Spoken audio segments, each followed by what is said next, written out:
So, good afternoon, everybody. How you doing? Today, I want to talk to you about some wisdom from Proverbs 3 and 5 and 6. Now, really, I'm going to be talking about the entire thing from 1 through 12. Not going to edit, but the main idea I want you to get, because it doesn't matter what religion you follow, what philosophies you follow, the main thing I want you to understand and get is that the signs are everywhere. The omens are everywhere. That gut feeling is there, is present, to let you know which path you should take, which direction you should go. So when you read Proverbs 3 and 5, most people know it says, I'm not going to say most people know. If you know it, it says, trust in Yahweh with all thine heart, and lean not to thy own understanding, but in all thy ways acknowledge him, and he will direct your path.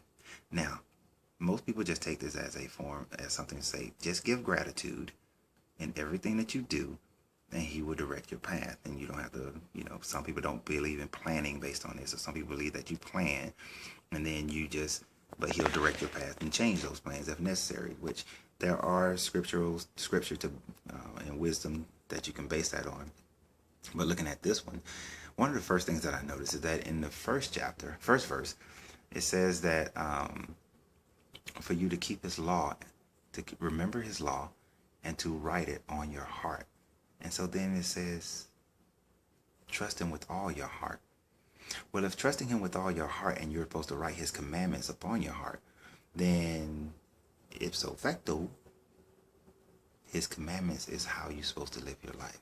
Honor thy mother, thy father, don't steal, don't kill, don't covet, those kinds of things. Even in the dietary aspects of how to eat, don't be in gluttony, don't eat too much, treat your neighbor as you would treat yourself.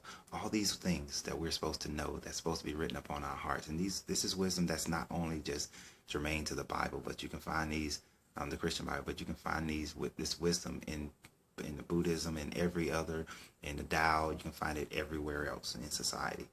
Throughout history, you can find it. The Egyptians had the same writings. So when you do this, when you put it on your heart, and you're supposed to trust with all your heart to God, the infinite intelligent, to all, whatever you would like to call him, then when you do that and you trust him, it says, acknowledge him in all thy ways. So in everything you do, acknowledge him. And I thought about that word acknowledgement. And yes, acknowledgement is a sign of gratitude. But also to acknowledge is to say that it exists, that he exists. To acknowledge means that you saying that it is present, that it is all around you.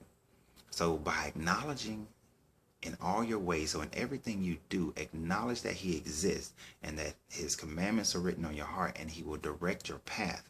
So whatever you're doing, know that the infinite exists. Know that he has put it upon your heart to know what's right and what's wrong or what path to take, but that he will give you the signs by directing your path. You see, when you are getting ready to make a business decision, but you got that feeling right here in your gut that doesn't make sense to you, that this, it may look good, sound good, but it's not good for you, then that's the sign that you may need to leave, that it may not be a good thing for you. Or when you know that things are a little bit sketchy, that you're taking a huge risk, and everybody else around you is saying, don't do it, don't do it, don't do it. But then all the signs point to this is something that you should do. You have peace with it. You have that good gut feeling about it. Or the right people have come into your circle that can benefit you in as far as making this happen. Then the signs are there for you to move forward.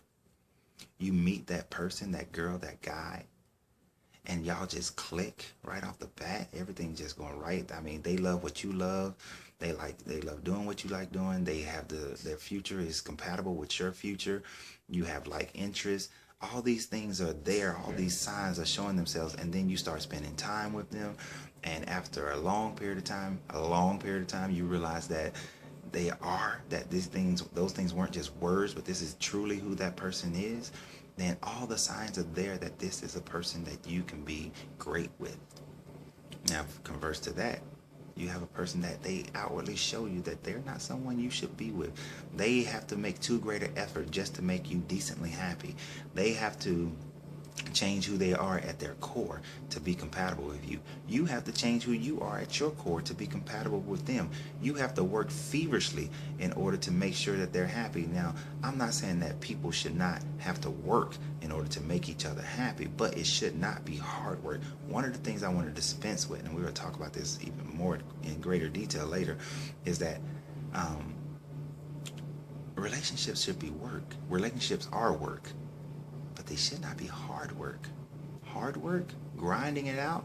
I had a gentleman speak to me recently, and in our conversation, at first he said, use the term, relationships, marriage is hard work. And I said, really, is it hard? Are you being someone outside yourself? And his answer was no. I said, okay, so you're just being a greater you in order to make your wife happy. And he was like, yes. Is that really hard work? And he had to admit that it wasn't really hard work, because all he has to do is be himself and continue to improve upon the core self that he is. So dispense with these ideas. We have these sayings, and we say these things over and over again. And what is it? If you tell a lie enough times, it begins to become truth. So that's a lie. That's a lie. Marriage is not hard work. It's only hard work because we believe it to be and we've made it to be. All right, so stop that. But back to the subject matter here. And that subject matter is the fact that everything that you do in life, acknowledge that there is an infinite intelligence and that he has written upon you what it is that he wants you to do, what it is that you should do to live your life. If you continue to read that scripture, it talks about that you will become pleasing in his eyes if you live your life accordingly. You'll become pleasing to both God and man.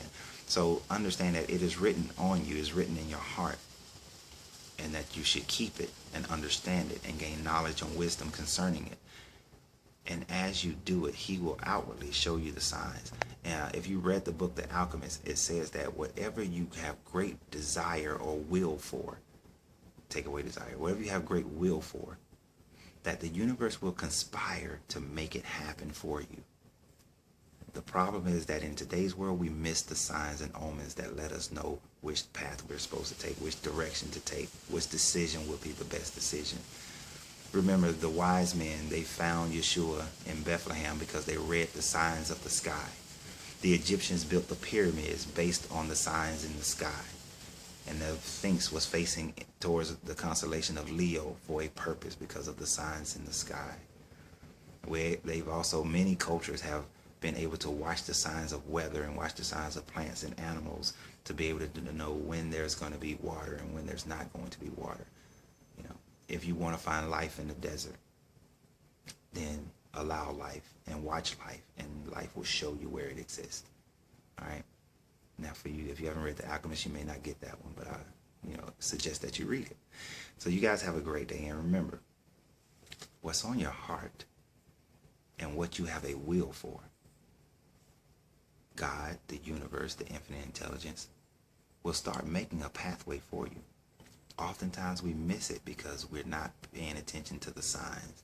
And then once the signs have come and gone and it's too late, then we want to look for the signs. Then we want an opportunity to do it right, to do what we should have done when the signs were readily available. So don't wait. If you're seeing signs of things you need to do right now, don't listen to everybody else. Don't listen to your life. Don't listen to your friends. Don't listen to your flesh. Go. Go and do it. Go and do likewise. Go and make yourself great and make your life great, and thereby making everyone around you great. So you guys have an awesome day. Have an infinitely wonderful day, because I am.